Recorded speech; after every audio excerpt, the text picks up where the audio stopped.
namba mbili barani Afrika tuna alama moja, na hiyo moja yenyewe chupu chupu ilikuwa taizi, hatuna alama hata moja. Hii si aibu hii kubwa mno?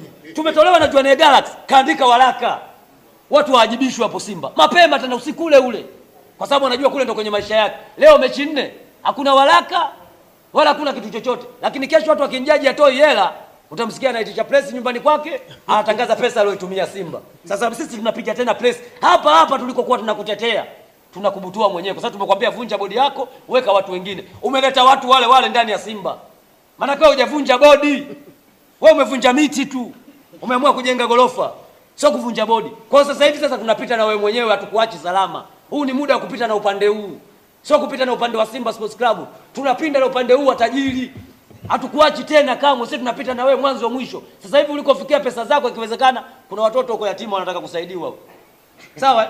Wapo kibao watoto yatima, na huko ndo kusema wabaya kupata thawabu zaidi pengine kuliko huko kwenye mpira. Sisi tushatusaidia kama thawabu, Mwenyezi Mungu atakulipa kwa hapo ulipotusaidia kwa muda upa na tosha. Sasa hizi peleka kwa watoto yatima huko, kuna mashule atakuwa kujenga kwenye taifa hili, watu wanataka misaada huko. Peleka pesa zako huko zikawahudumie hao, utapata thawabu zaidi palipofikia hapo, kwa sababu kama jina ushapata. Mohamed Dewji tajiri namba ngapi? Namba 1 Tanzania, ulikuwa namba 1. Mohamed Dewji tajiri namba 12 barani Afrika, lakini mpaka Musepe anakujua vizuri. Gianni Infantino kakupigia saluti, kakukupatia Benjamin Mkapa kwenye African Football League, maana yake anakutambua kazi yako.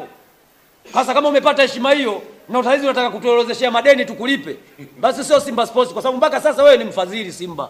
Wewe sio mwekezaji wa Simba. Uwekezaji Simba bado tunaendesha mfumo wetu kizamani. Hiyo bodi ya wakurugenzi ni bodi hewa, bodi kimvuli ambayo ina watu karibia 200.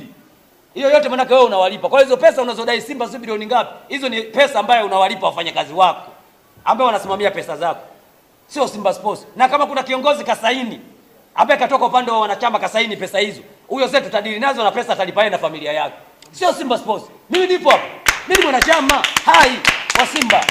Kama hizo pesa umesaini unazodai, ambao wapo ambao wamesaini, basi hizo pesa kama kasaini mtu ambaye kachaguliwa na wanachama, pesa hizo basi ajiandae yeye na familia yake kwenda kulipa.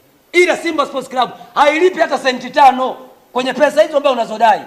Simba itabaki kuwa salama na wewe binafsi utabaki kuenjoy na Simba na pesa ambayo umezipata Simba na faida ambayo umeipata Simba.